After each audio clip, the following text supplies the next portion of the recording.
של עולם, אני מבקש ממך בכל ליבי ובזה התפילה שתנחה אותי. David HaMelech finishes this first parak of Tehillim, going back to the wicked, to the Rishonim, and making the contrast between the tzaddikim and the Rishonim. He ends by saying, Al kein lo yokumu Rishonim ba'mishpot, v'chatoim ba'adas tzaddikim. So the wicked, the Rishonim, will not be vindicated when it comes to the day of judgment. And the Chatoim, those that sin, will not find themselves in the gathering or in the assembly of the tzaddikim. Ki yodea Hashem derech tzaddikim v'derech rishoyim toved. So Yodea means Hashem knows or He recognizes. Yodea Hashem derech tzaddikim. He recognizes their ways. To some level, you could say He appreciates their ways. And the different Rishonim explain it in different ways, but it's reflective of HaKadosh Baruch Hu's connection to the tzaddikim. And then the derech rishoyim toved, and the ways of the wicked is doomed.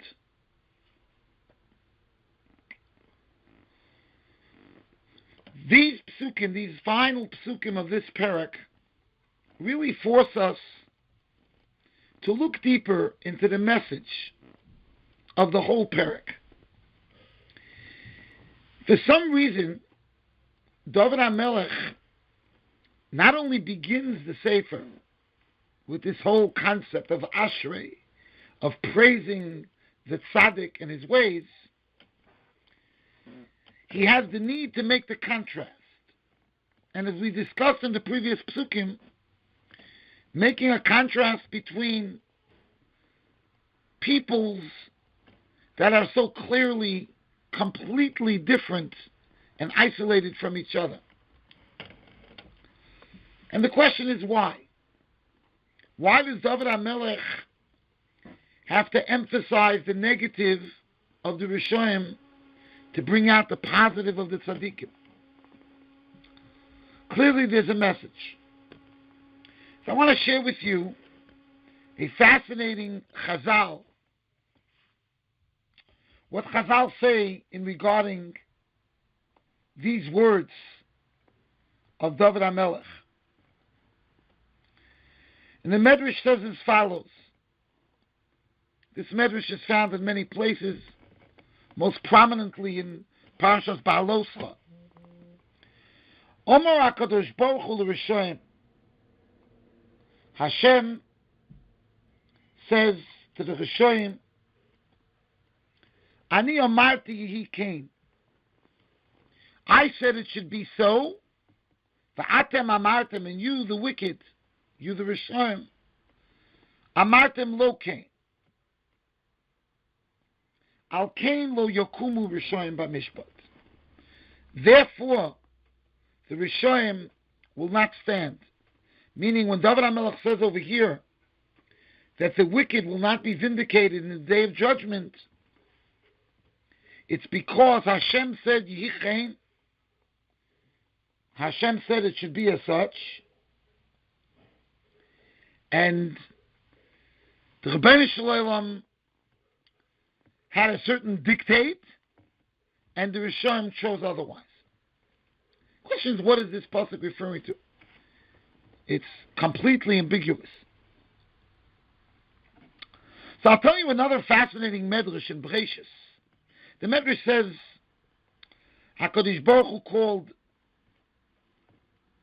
Or Yom Lachoshech Koralayla. And the medrash goes on to say in Bereshis that when it says Vayikra Elokim La'or Yom, it's not only referring to the light of day, but it's referring to the actions of the tzaddikim. And the Medrash says Vayikra Elokim La'or Yom, Zeh Ma'aseh Tzaddikim. V'lachoshech kor Layla, to the darkness Hashem called night. Zeh Ma'aseh Rishayim. These are the actions of the wicked. Says the Medrash, Eini Yodea Be'ezeh Chofetz Mem Yosef. We don't know. Which does Hashem prefer? Which does Hashem prefer? And the Medrash says, Vayar Elokim es ha'or ki tov. Hashem saw the light, and it was good. And that pasuk is trying to imply that Hashem prefers the actions of the tzaddikim. Again, a pretty astounding medrash with a basic idea that Hashem prefers the tzaddikim over the Rishon, which doesn't seem to need any kind of revelation from the Pesuk. So the way to explain this is, as we discussed in previous Pesukim, clearly David HaMelech is not talking strictly about wicked ways, because that's something everybody understands, that the wicked are doomed and the tzaddikim are blessed. David HaMelech is going on a deeper level here. And as we said, that's the reason why he introduced Tehillim with this parak. Because the job of Sefer Tehillim is to connect the Jew to Hashem. And for the Jew to see Hashem in every element of his life. When Hashem created light, and this idea is found in the Chanukas HaTorah, in Parshas Ba'aloscha. When Hashem created light, it says Hashem saw that the light was too worthy.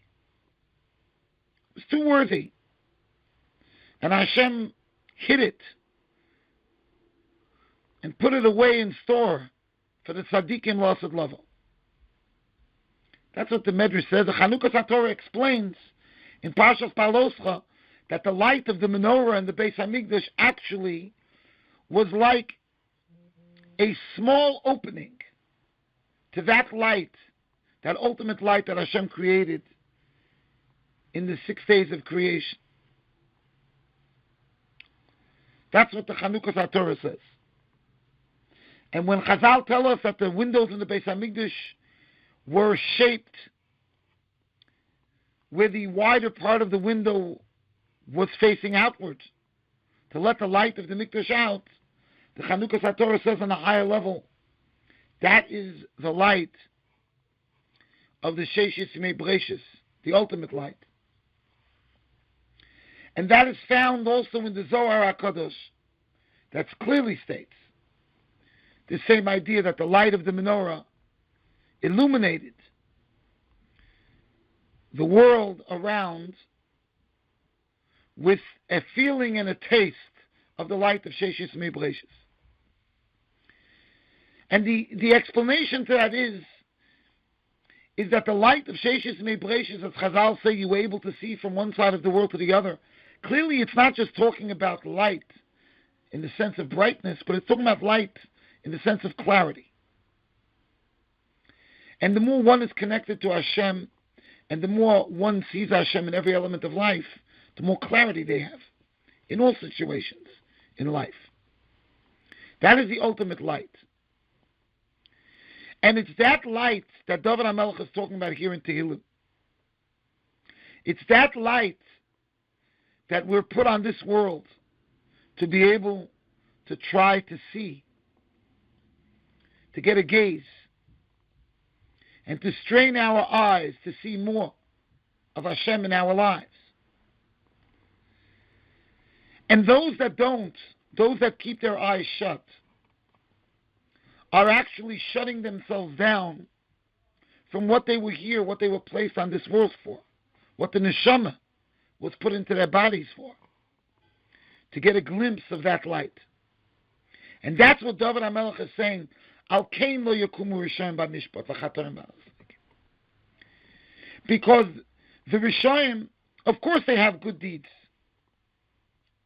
but their ultimate function of being in this world has failed, if they haven't transformed themselves to have this connection to Hashem.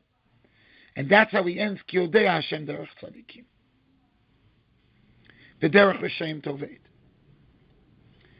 And that is what the Chanukah Satorah explains Aaron HaKohen when he lit the menorah. And Chazal tell us, Magid Shvacho Shel Aaron Shel Oshina. We praise Aaron for lighting the menorah precisely the way Hashem said. And the question's obvious. How difficult is it to light a menorah the way Hashem said to light it? And the answer is that Aaron HaKohen didn't just light the menorah, but he brought out that light of the 6 days of creation. And as we go through the Sefer of Tehillim, it is my fervent prayer to HaKadosh Baruch Hu that together we will be zeicha to see more of Hashem in our lives and to get little sparks of the light of Sheish Yimei Bereishis.